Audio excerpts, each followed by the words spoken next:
Way back in the early 2000s, life was simple. Or at least, I thought it was. I was in my early 30s, working a stable job, raising two beautiful kids, ages 4 and 6, with my wife of nearly 8 years. Life wasn't glamorous, but it was steady. We weren't rich, but we had enough. We lived in a modest home, hosted BBQs with friends on weekends, and I genuinely thought I had built a happy, peaceful life. That illusion began to crack when I noticed something off. At first, it was subtle. The kids, too young to lie convincingly, started mentioning spending a lot of time at their grandparents' house. My wife's parents. Now, that in itself wasn't strange. They adored the kids, and with my wife only working part-time, she had the flexibility to visit them. But they lived about 90 minutes away, and my wife was supposedly making that drive 2 or 3 times a week.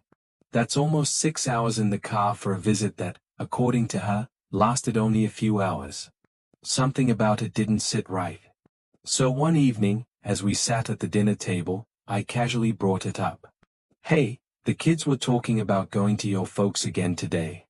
You've been going there a lot lately, huh?" She blinked, just for a moment, and gave me a nonchalant shrug. "Yeah, they miss the kids. And Mom's been feeling a little down." But her voice, it had a hitch. And she wasn't a good liar. She never had been. That night, after the kids went to bed, I checked the mileage on her car. I made a mental note, 63,812. A week later, I checked again. 64,221. Over 400 extra miles in a week. That's not just trips to her parents. That was the moment I knew. Not suspected, knew something was going on. But I had no proof. Just a sinking feeling in my gut and a few clues that wouldn't hold up in court or even in a heated argument. Then, fate handed me a gift. One day, I sat down at the computer, our old, clunky desktop, and saw a yellow sticky note stuck to the side of the monitor. On it, in my wife's handwriting, was her AOL email password. I shouldn't have. I know that. But I did. I logged in, and within 5 minutes, my world shifted forever. There it was, a thread of emails between her and her college best friend. They were casually discussing her ongoing affair with an ex-boyfriend from high school. There was no shame, no hesitation, just salacious details and casual cruelty.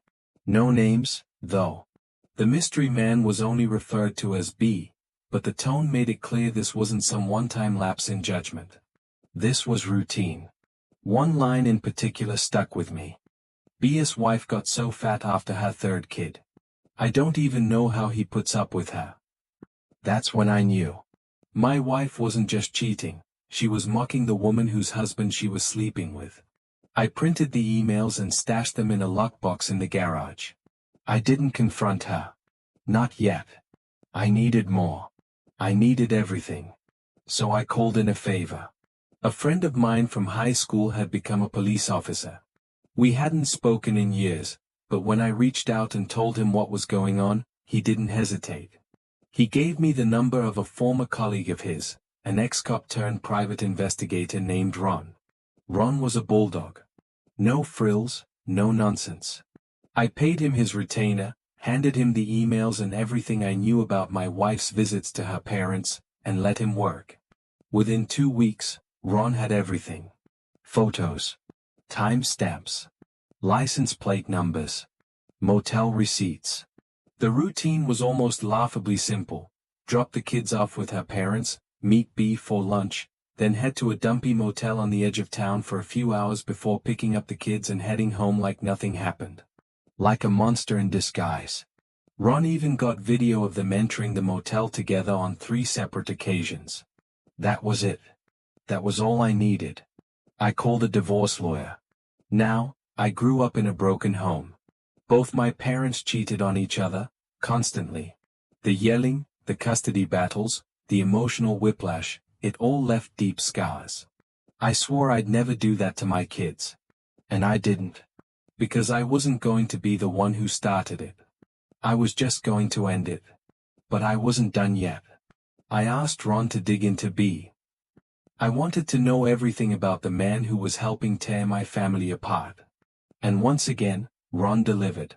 His name was Bob. Married. Father of 3. Lived about 25 minutes from us in a nice suburban neighborhood. He was the VP of sales at a mid-sized company, his father-in-law's company. Ah, now we're getting somewhere. They lived in a house owned by Bob's in-laws. Bob was sitting comfortably, good job, nice house, healthy kids, and still found a reason to screw around with someone else's wife. So I came up with a plan. I had the divorce papers drawn up, and I requested multiple copies of Ron's report. And then, I made 2 phone calls. One to my wife's employer. The other, to Bob's wife. I didn't scream. I didn't accuse. I simply said, I have something you deserve to know, and set up a meeting with Ron. On the same day my wife was served divorce papers at her workplace, Ron met Bob's wife at a quiet diner and gave her the whole file. Emails, photos, timelines, everything. According to Ron, she barely blinked the whole time. Just took the folder, thanked him, and walked out. I never saw her again. But what she did next? Oh boy. She went scorched earth. From the court records I later found, she emptied their joint bank account, packed up the kids, and moved back in with her parents. The same day. By the end of the week, Bob was out of a job. Apparently, when her father, the owner of the company, found out, he fired him on the spot. Since the house was owned by the family too, Bob was given 72 hours to vacate or face trespassing charges. Suddenly, Bob went from upper-middle-class family man to jobless, homeless adulterer in under a week. But it gets worse.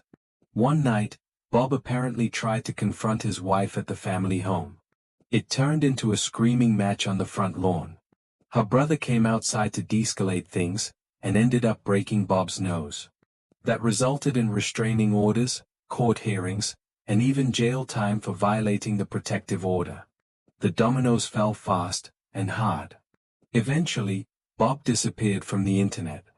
Deleted social media, vanished from LinkedIn, the whole 9 yards. Last I heard, he'd left the state entirely. His ex-wife? She took over as sales director at her dad's company. Word is, she's doing well. As for me?